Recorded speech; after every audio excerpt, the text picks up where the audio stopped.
Hey everyone, and welcome back to another episode of Launchpad, the podcast where we're going to talk about small business mistakes.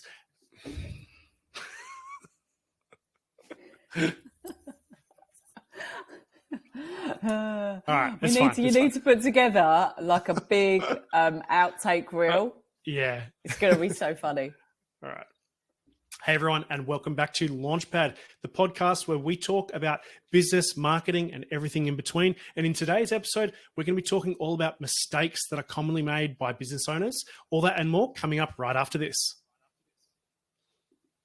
Okay, that's good. How's it going, everyone? As we said in the introduction, we are talking all about small business shit. Small business shit. That is exactly what we're talking about. Hey, okay, come on. Okay, focus. Come on, we got work to do. Welcome back, everyone. And like I said in the introduction, in this episode, we're going to be talking all about mistakes that are commonly made by business owners. And to join us here with this episode is Tina Hay from Puzzle Media. Thanks again for being with us. Hey, Stuart. Thanks for having me. It's been a few weeks since it's been just you and I on the pod. So looking forward to today. I know it is very exciting. And so today's topic is really about when you and I are running campaigns for people, you often get intricately involved in their kind of internal processes and procedures because, particularly when we're dealing with lead generation campaigns where you're trying to make the phone ring and generate leads, you end up understanding how their internal sales process works, all that sort of thing. What I want to talk about some of the things that often come up when we end up putting our business coach hat on, of the things that we kind of see frequently going wrong inside of businesses. What are the things that kind of tend to trip people up in their business? I'm happy to kick this one off. The number one thing that we have seen over the years, and there are a few, is the person that is taking the calls, taking the inquiries that are coming in, or who is responsible. When it is a smaller business and they don't have a dedicated sales team, that person is not trained or experienced in how to run that inquiry, how to deal with that inquiry, and how to sell or book a quote or an appointment or whatever it might be. And so in the past, we have put clients in touch with, sales coaches to do some training. We had one client where they were in the solar industry and we were sending them, literally hundreds of leads each month. And, I was speaking to the guy that was running it and he was closing zero. And it was very obvious that we kind of sat down and said, what's going on? And he said, I hate sales. I just hate it. So, for them, we recommended that they just recruit an appointment booker. So someone that was just booking appointments, and we actually helped him find someone as well. And so, that then changed his entire business because he had someone who knew how to book appointments. It's not always selling on the phone for everyone, right? It depends what you're promoting, what you're selling. I'm talking about service-based businesses here that are running lead generation campaigns. So be that Google advertising, they might be running with an SEO campaign, they might be doing some stuff on social media, and they are generating inquiries, whether that's phone calls or website inquiries or email inquiries, whatever that may be. And then that first point of contact is not equipped to be able to deal with that inquiry. They're either trying to sell too soon or they're not qualifying that person, and then they're sending people out for quotes, and the people going out for quotes are saying, oh, well, this is a commercial job and we only do residential, and, just a bit of time wasting. So that's probably the one that has come up the most for us. What have you found? Well, I'll bolt onto what you've just said, because I agree. That is probably one of the biggest shortfalls. And, it's hard for small and some small medium businesses if they don't have a dedicated sales team. They probably don't have a specific sales process mapped out. But I guess what the key thing is that if you're just using your receptionist, and this is not meant to offend any receptionist people out there, they're answering the phone and doing their job, and they may be good at kind of helping in that sales process. They may innately help that along, but most businesses aren't measuring the performance. They go, okay, how many actual new business opportunities or leads came through this month? And with whatever the current structure is, how many of them got across the line? Is it 90%? Well, cool. Then keep going. No change required. But if it's 5% or 10%, well, that's probably a massive problem. And a lot of businesses get in the mode of, oh, we need more leads, more leads, more leads, more new customers. And there's nothing wrong with that. But it is very frequent to find that they also have a problem with closing the leads that they're getting, that they're squandering a lot of leads, leaving a lot of money on the table. Yeah, absolutely. And look, there are ways of, depending on the business, there are ways of automating this. So if you want to go, say, we've got clients that have salons and clinics that do cosmetic treatments, and make it easy for them. So is it just that person wants to book in and there's no phone call involved? Well, great. Implement some kind of booking software onto your landing page or your email that you send out to say, thanks for your inquiry. Here's a link, book in. If you've got any inquiries, then contact us. Make that process as easy as you can and have, there are ways of automating it.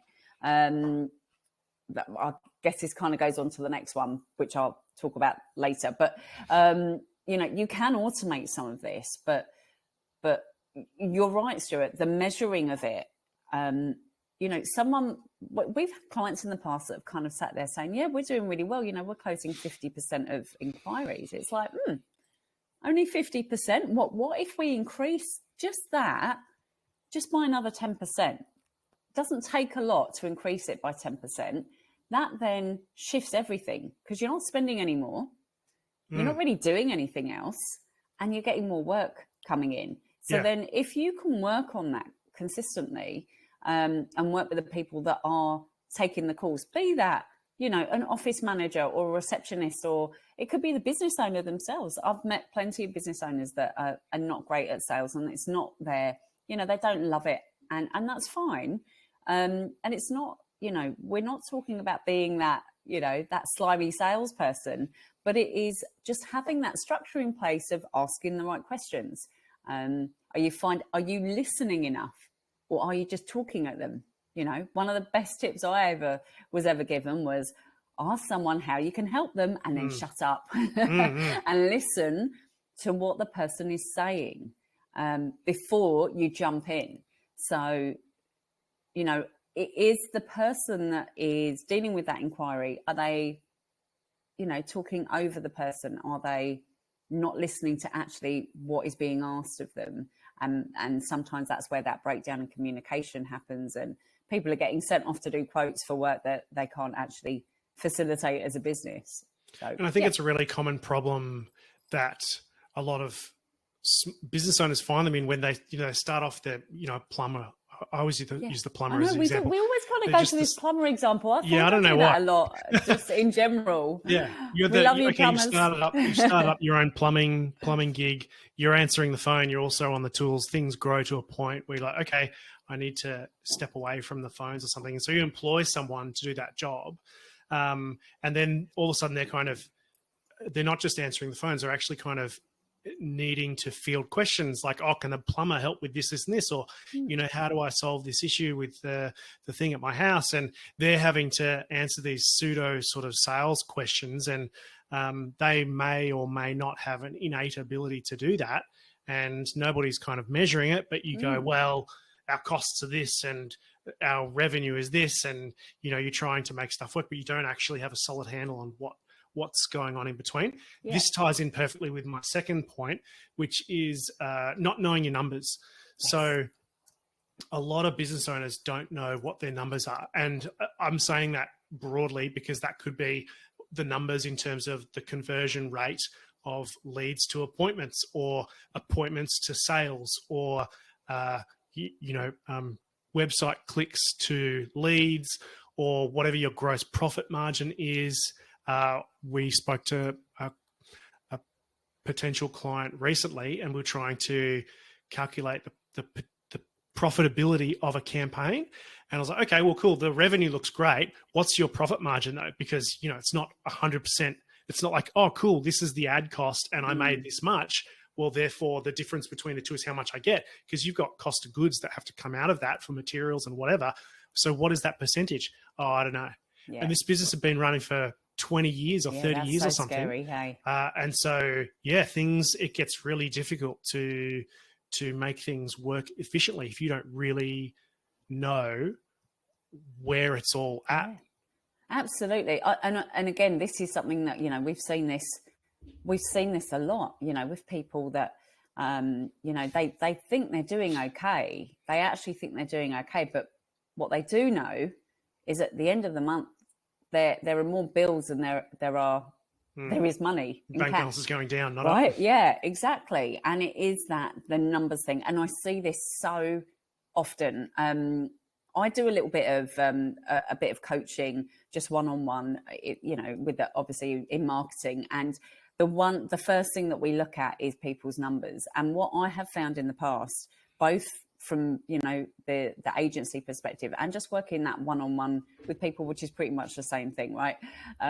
Is that there is this fear around the numbers, and it's almost like, well, I kind of pay my accountant and my bookkeeper to manage it, so I don't need to be across it as much. But there is this fear of really getting into all of your numbers. And I think that fear comes from not wanting to know that maybe you're not doing as well as you think you are. And I think that's a mindset thing. I think that comes down to a mindset thing. Obviously, you've got to be across your numbers in business. You just 100% have to. You don't need to understand how to do a tax return. You don't need to be across every single thing, but those top line, this is why you pay good people like accountants and bookkeepers. But when it comes to your marketing numbers, you 100%, you need to know the basics. You need to know what your profit margin is. You need to know that what you're charging your products and services out at, are they actually bringing you in a revenue? After you've paid everything. This is the other thing that we see, is that people are not, on the back end of the numbers, is people not pricing their products and services high enough because they don't understand their numbers, and they're kind of going, oh, well, it costs me, $20 to generate an inquiry, and I know I convert, 1 in 3 that come through, so that's pretty good. And they're not taking into account staff, their fixed costs, their agency costs, all the rest of it. So, you have to take this all into account when you're looking at, from a marketing perspective, any kind of campaign. You have to take that all into account to work out whether it's going to be viable or not. And the key, if you're listening to this and thinking, well, what are the practical kind of outcomes that come out of knowing your numbers? Let's say if you had a product-based business or a service-based business, it may be as simple, it might be daunting to get into it and figure it out. But, maybe you can pay an accountant to give you the answers anyway. But once you have those answers, you might determine, hey, there's this one particular service that we offer that is just totally not profitable. It's actually dragging down the overall performance. So then you've got a decision. Do you either fix or change something in that service so it's more profitable, or do you stop offering it completely? Because you might just go, okay, well, let's just not offer that because it costs us money. It's not worth it. Now, all of a sudden, in the next 3 months or 6 months, the profitability of your business is going to increase. Yes, you may take a hit in terms of overall revenue, but you may actually end up making more money as a result of that. Or, if you have a product-based business, you might go, oh, geez, well, we've set our pricing to be competitive with XYZ competitor. Otherwise, no one will buy from it. But if you're losing money from the cost, okay, we need to renegotiate our supplier, or we need to, change the material that the thing is made out of, or whatever that is, if we're committing to offering that. So you can at least make a decision in terms of, do you maintain it or modify it, or do you kill it off completely and pivot into something else? So there should be something actionable that should enable you to increase your profitability at the end of it all. Yeah, absolutely. And I think sometimes, on the back of this, I think sometimes when people reach out to agencies, there is a little bit, not always, but sometimes there is sometimes a knee-jerk reaction in that it's we're not making enough money, we need to market ourselves better. Okay, and that is not always the case.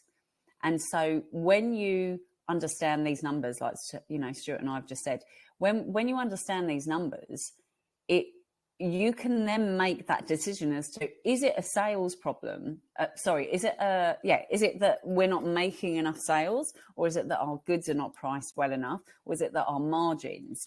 And guess what? It's probably a little bit of all of that in combination, right? Because I love numbers. I can talk about numbers all day when it comes to marketing, bookkeeping and accounting, forget it. But when it comes to your marketing numbers, it really is those small little tweaks along the way. So converting 10% more each month, creating another 5% on your profit margin, reducing your overheads by another 5-10%. All of these little tweaks, they don't have to be big jumps. They actually end up making your business so much more profitable than you could ever have sort of wished for. And it won't feel like you've got to make these big sacrifices or these big jumps along the way. So definitely be across that. I'll give you a practical example of that happened to me just this week or last week. Yeah. So I was doing a bit of an audit on all of the software subscriptions that we use, and man, they've piled up over time. Anyway, I had to do that last year.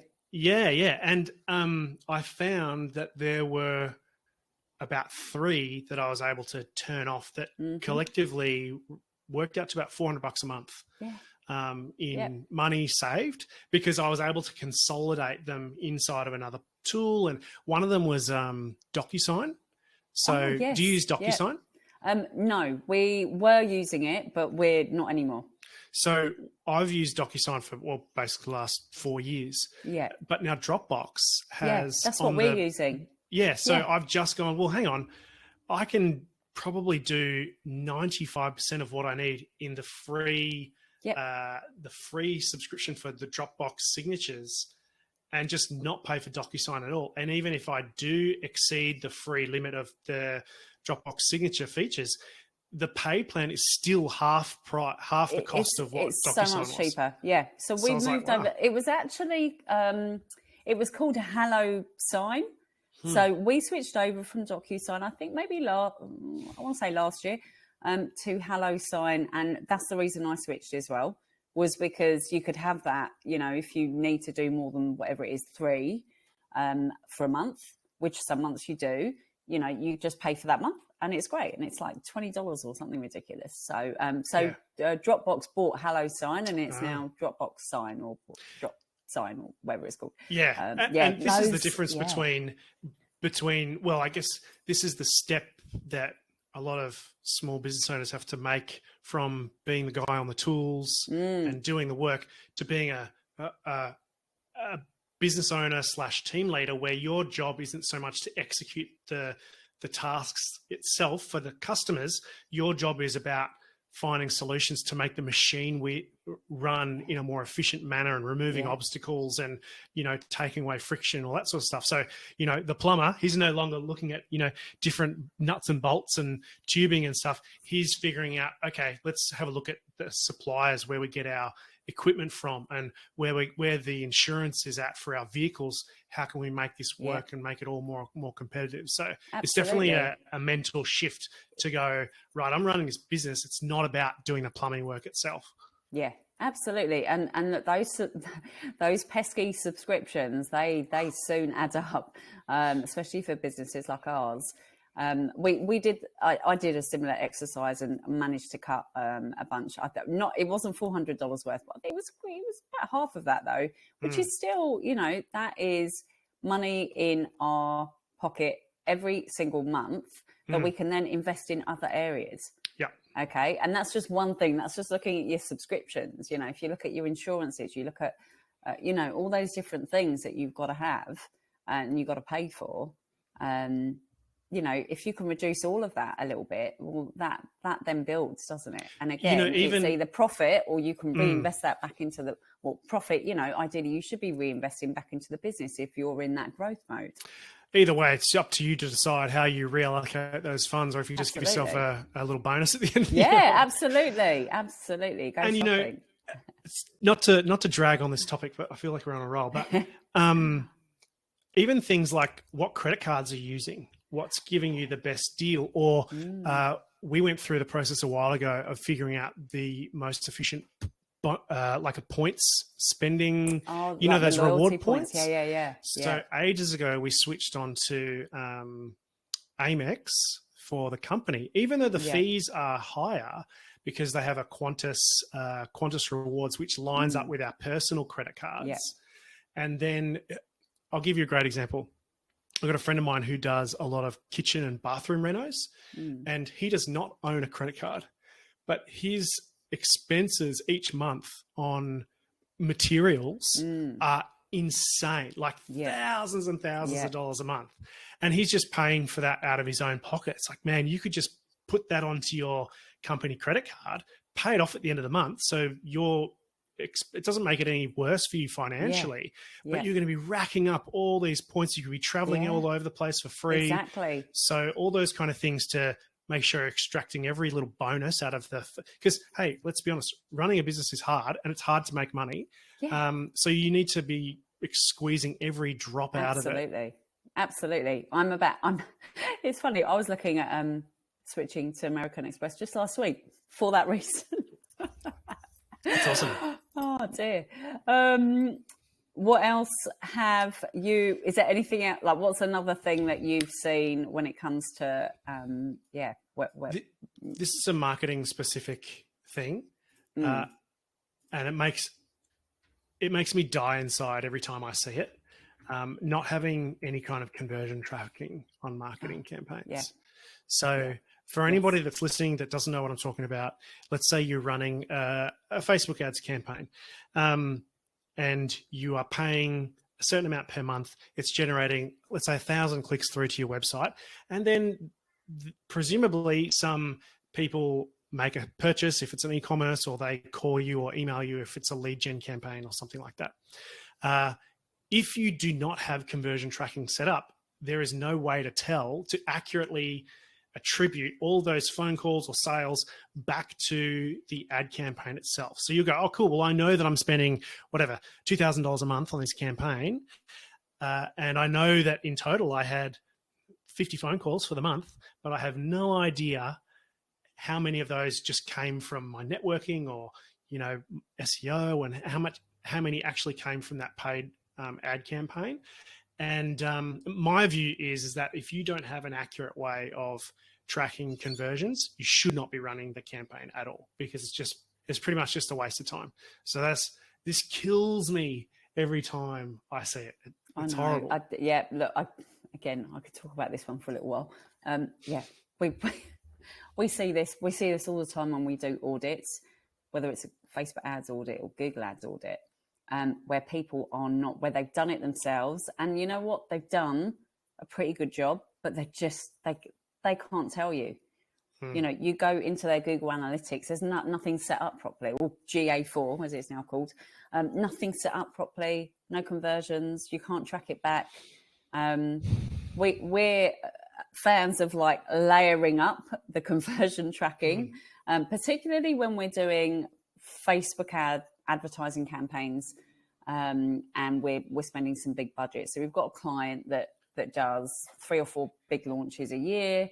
They're doing probably about 40,000 each time they do this launch. And so it's big budgets at the time, and we need to see, and they also do a bunch of other advertising or marketing. So the paid advertising is really only Facebook, but they do a lot of other organic email marketing and social media stuff.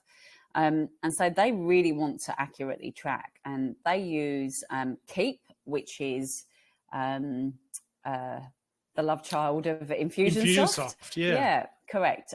So they use that, which has really good. I don't know what to call it. I'm not so good with the words today. It's the full moon. I'm blaming the full moon. But it's like a mini version of Infusionsoft. I don't love Infusionsoft for everyday use, just because I feel like it's a little bit confusing. I find it quite confusing, and I've worked with a number of CRMs, but they've got layers in place where they can track quite accurately. We also then track via Google Analytics, so we can see what's going on, or GA4. But we track that end as well, because there's always going to be a little bit of a discrepancy with people opting out of being tracked, with all the updates that happened a couple of years ago with Apple. So there is, we're doing double tracking on them, so that, we have our numbers from Facebook, we have the numbers from Keep, and then we have the numbers on Google Analytics. And normally it's probably about 5 to 10% out. So it's not massively out, but without that extra insight, their results on Facebook probably look a little bit better than they do when we're looking at everything else as well. Sometimes it goes the other way. Sometimes Facebook doesn't track as many. So definitely that getting that tracking in place. It sounds very technical and very difficult, and it really isn't. It actually really is not that difficult to do. I mean, if anyone's worried about it being technical, it's not for the client to set up anyway. You No. don't worry about setting that up, because that's the agency's job to sort that out. 100% the agency needs to be setting this up if you are paying an agency. If you are doing it yourself and you're not sure how, reach out to Stuart, reach out to me. We are happy to guide you. Definitely get your tracking set up. And it goes back to the numbers, right? Yeah, that's right. Yeah, exactly. And for anybody that is wondering, if you're listening to this and going, well, I track everything because when I get a phone call, I ask people, how did you hear about us? That is not an acceptable method of tracking. Say it with me. You cannot track in that way. And the reason is because people don't get upset Google, if this is you. People are like, oh, but yeah, exactly right. Because you don't know. So the most common answer is Google or maybe Facebook, but most people go, oh, I found you on Google. So you don't know whether that means Google organic search, Google ads, because most people can't tell the difference between the two. Is it shopping? Did they click on your Google My Business? Did they click on a link in the Google Discover feed on their phone or something like that? And then you still don't know even if that was super accurate, and it will not be because people have no idea of what they're clicking on in Google. So the answers there will be instantly unreliable. But let's just pretend that they were, you still don't know, are they giving the answer, oh, this is where I saw you the first time? This is where I saw you the last time immediately before I called, or I saw you 10 different times and I'm actually talking to the most memorable thing that I saw, which was a funny display ad or something like that. So you've got Buckley's chance of being able to accurately make any kind of measurements and determination. I would say it's actually better just to have no tracking whatsoever than to be kind of doing these manual surveys that are totally wrong, and then you're making big business decisions around where your budgets are spent based on that. It's a terrible idea. Don't do it. 100%. Terrible. On that actually leads quite nicely, if I can just add one more thing that I see people doing, and that is putting all their eggs in one basket. So they get, their SEO campaigns working. right? And they're on page 1 and they are killing it and they're Just getting loving inquiries, it. Oh. and they are literally doing nothing else. Okay. Then what happens? Competitor comes along with a more aggressive strategy. Google changes something. Yep. Something happens on their website and Google decides they're going to blacklist that client incorrectly, but they're going to blacklist them for a little bit of time. All these things can happen. Same with Facebook. You know, they put all their money in Facebook or they put all their money in Google Ads. You cannot and should not rely on one strategy alone to be generating inquiries and sales into your business. I saw a post this morning in a group that I'm part of, and it's a lady basically saying, I've got an e-commerce business. I'm putting all my money into Facebook ads. The cost of the Facebook ads is killing our business. Has anyone got any other ideas about what I could be doing? Scary, so all they are doing is just paying for sales. Okay. Definitely do not do that. You know, you should be marketing your business consistently, constantly. I actually did a little Instagram reel on that just earlier today. The other thing is, when you say you were just using one method, okay, so you just SEO or Google Ads, whatever, you're getting all these inquiries and all these sales. Please make sure you keep in touch with those people. Okay, for some of the people that are listening, for some businesses, you will not make money off the first sale. Okay, if you're a hairdresser and you are using Google advertising and the cost of a haircut is say $100 and it's cost you $40 to generate that inquiry, and plus you've got to pay someone, and plus you've got all your costs, you will not make money off that first haircut. You will make money off the next 10 haircuts or hair colors or whatever it is that person books in. Okay, they're not going to book in if you are not reminding them constantly to come back to you. So, you know, get your CRM set up. So CRM being a customer relationship management manager, so system. You know, you can use software to do this. You can just set up MailChimp as a bare minimum, which is free to use if you've got under a couple of thousand people on your list, and send out an email once a month to these people that you've paid for. If you're doing SEO, I'm guessing you're working with some kind of agency to do it. I haven't seen many people do SEO really, really well on their own. Some have, not all. It's rare. It's rare. You know, you're probably paying an agency, you're probably paying for advertising. So make sure that you're making the most out of that customer. Sorry, I just went off on a little soapbox there, but yeah, I love it. There's two things there. You know, I totally agree. And I can't believe that wasn't on my list, but that is actually, that's probably my number one. I know. Actually, do you know what? I think, is it the sales or is it that? It's both. It's all the things, isn't it? Because the thing is that, and here's the conundrum that business, a lot of, this is generally an affliction that hits small businesses, is that they go, well, I'm number one on Google. I've been ranked number one for forever.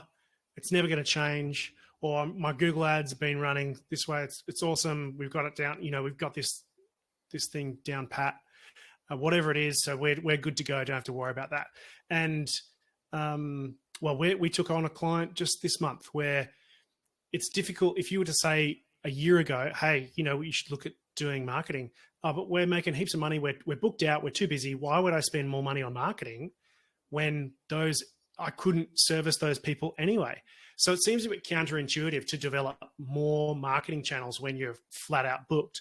But when things hit the skids, the algorithm changes, like you said, or, you know, and the schedule dries up and your cash flow starts spiraling down, you definitely will not feel like spending money to develop that. And it's not like you can just go, oh, quick, let's just get into Facebook ads, pump it in there, and it's going to work straight away. It's going to take months probably for that to develop to the point where, okay, cool, this is a viable equivalent. So if we lose Google ads for some reason, Facebook can pick up the slack.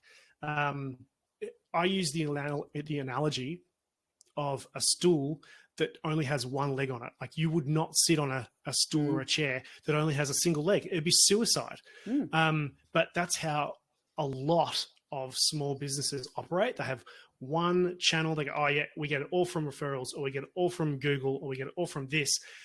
And there's this assumption that it'll just be like that forever, but it probably won't. At some point, something will change. Like you said, a competitor, a lot of older, more established businesses, small businesses, are now being outmaneuvered by the next generation that are essentially out marketing them on TikTok and Instagram, and they're eating their lunch basically. Yeah. They go, oh, hang on, we're not getting all of the referrals or whatever that we used to get. Well, you should have used some time in the last 20 years, and all that money that you were enjoying, you should have been devoting some of that to having at least 2 other channels, so that 1 or 2 of them could just blow up overnight, and you've still got a couple in the background that can easily kind of run your business. So it scares me. It scares me. Yeah, I know. Yeah, I totally agree. It is, I think you said something really key there, Stuart, was, when you are losing money and you haven't got inquiries coming in, you literally will not have the funds to put into your marketing. And it isn't an overnight thing. You should constantly be marketing your business and promoting your business and talking about your business. It is not let's just go out and do this big campaign for 6 months, blow it up, and then we do nothing. It's got to be just going on in the background always. And if you can refine a couple of other channels, and maybe you're in a position where you don't have the staff at the moment, or you don't have the products, or you don't have whatever it is, but you can start creating educational pieces. You can start doing that value add marketing where you're giving people tips for nothing in return, maybe an email address, and start building that up slowly in the background, because you never know when things are going to change. So yeah, definitely develop at least 2, 3, 4, 5, if you can, methods of bringing clients in. And that sounds like a lot, but it isn't really, if you think about it. If you are using, say, some advertising, that might be 1. You might be getting referrals, that's 2, email marketing 3, social media 4, and then you might be doing some SEO or something else. It's not a huge amount. And all you need is a little bit of effort consistently in all of them. It's like an insurance policy or a safety net. For your business. Exactly so that if something goes wrong, you can fall back on these other things. You're not just going to go, oh God, we're going to have to lay everyone off, and I can't pay my mortgage because we're not getting any business in, or Absolutely. You've got to have that in place. I'll just give one example, because this happened to a client of ours. So we were doing Facebook ad campaign for a client. They were in the middle of launching a brand new product that they had. They were putting, I think, like $20,000 that month into Facebook advertising. Facebook shut their account down. They disabled their account incorrectly. So what did we do? We then looked at all of the other channels that, thankfully, this client was doing a lot of other marketing. Oh, cool. So we looked at LinkedIn. We looked at the affiliate relationships, the referral relationships that they'd built in the past. We went out to them. We did a lot of email marketing with them. There was a lot. There were other options there available to them. Yes, Facebook was one of the key kind of paid ones that they were doing, but they had all this other stuff going on. And so what happened was they still did really well with their product launch. And then once they were reinstated with Facebook, obviously we could, help them with that, albeit a little bit later than planned. But, this is happening out there, things happen. So definitely don't put all your eggs in one basket. 100%. Have you got anything else on your list? I'm feeling like I'm getting heart palpitations talking about this. I know. Look, I mean, we could do a part 2 on this, but I think we've covered the key ones.